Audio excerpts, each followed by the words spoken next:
Hey guys, this is Shweta Singh and welcome back to my channel. जैसे कि आप सब जानते हैं, मेरे इस चैनल पे आपको मिलेंगे होम डेकोर रिलेटेड वीडियोस। लेकिन अगर आप मेरे चैनल पे नए हैं या अगर आपने मेरा कोई भी वीडियो मिस किया है तो मैं ऊपर कहीं पे प्लेलिस्ट आप लोगों को दे रही हूँ। प्लीज़ आप उसके ऊपर क्लिक कर लीजिएगा तो आप लोगों को मेरे सारे वीडियोज़ की लिंक्स मिल जाएगी। तो और एक नए टॉपिक के साथ आज आपके सामने हाजिर हूँ। लेकिन रुकिए, वीडियो शुरू करने के पहले आप लोगों को दे रही हूँ एक कॉन्टेस्ट। तो कॉन्टेस्ट के लिए आपको करना कुछ नहीं है, बस इस वीडियो को एंड तक देखना है और आप लोगों को अगर वो पसंद आए तो एक लाइक दे देना है और नीचे अच्छा से कमेंट लिख देना है कि ये वीडियो आपको क्यों पसंद आया। तो पहले जो भी 100 कमेंट्स आएंगे उसमें से जो अच्छा कमेंट मुझे लगेगा उसको मिलने वाला है होम डेकोर गिफ्ट, और वो भी मेरी तरफ से। तो चलिए जल्दी से शुरू करते हैं आज का वीडियो।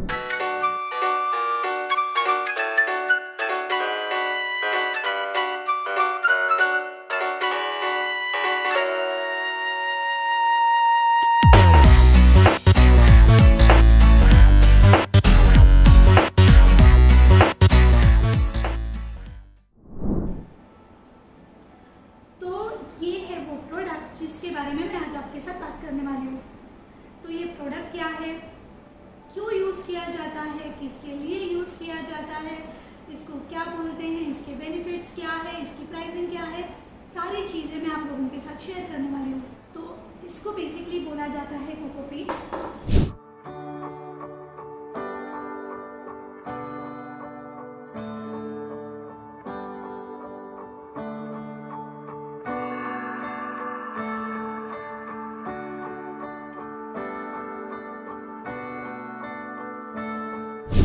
आजकल कोकोपीट बहुत ज़्यादा ट्रेंड में है।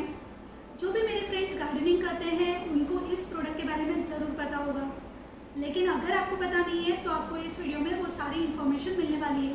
तो कोकोपीट बेसिकली बनता है नारियल के छिलके से।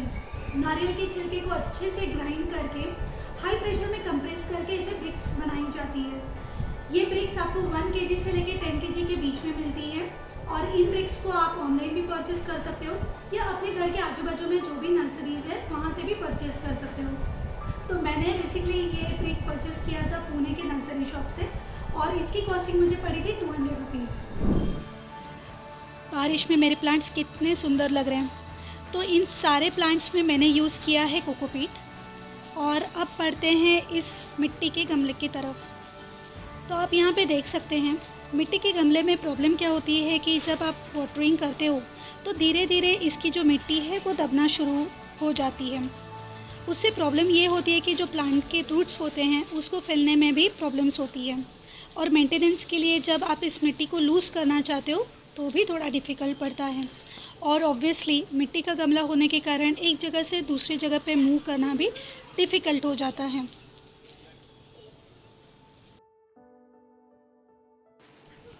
तो कोकोपीट कंपैरेटिवली बहुत ही हल्का और सॉफ्ट होता है, जिससे प्लांट्स के जो रूट्स होते हैं उनको फैलने में भी काफ़ी आसानी होती है।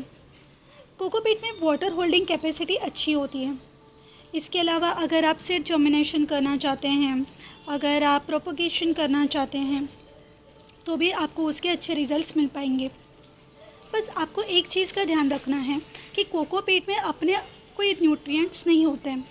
तो आपको हमेशा इसको एक गार्डन सॉइल के साथ, काऊ डंग के साथ और वर्मी कंपोस्ट के साथ मिक्स करके ही प्लांट्स में यूज़ करना है। और आप यहाँ पे देख सकते हैं कि मेरे हर प्लांट में मैंने कोकोपीट ही यूज़ किया हुआ है। मैं आपको दिखाती हूँ।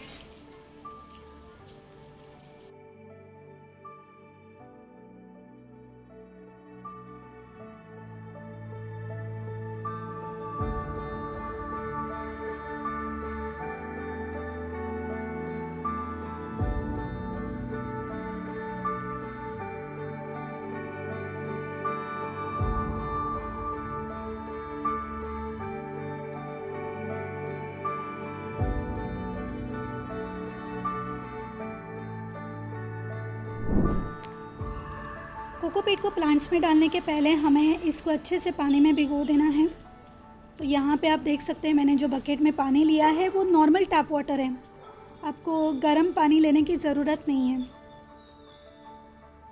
तो ब्रिक के लिए ये एक्चुअली जो बकेट है वो थोड़ी छोटी पड़ी है, मेरे पास इससे बड़ी बकेट मिल नहीं रही थी, तो इसको मैं हाफ हाफ करके यूज़ करूँगी अपने प्लांट्स में।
आप यहाँ पे देख सकते हैं 10 से 15 मिनट में जो आधी ब्रिक मैंने पानी में डाली हुई थी वो 3 गुना ज़्यादा बढ़ चुकी है, और जो बची हुई ब्रिक है उसको मैं अच्छे से पैक करके रखूँगी।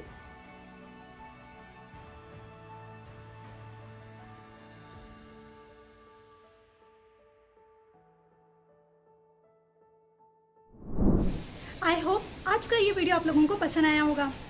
मैं आपसे फिर मिलूँगी और एक नए वीडियो के साथ। Thanks for watching my video.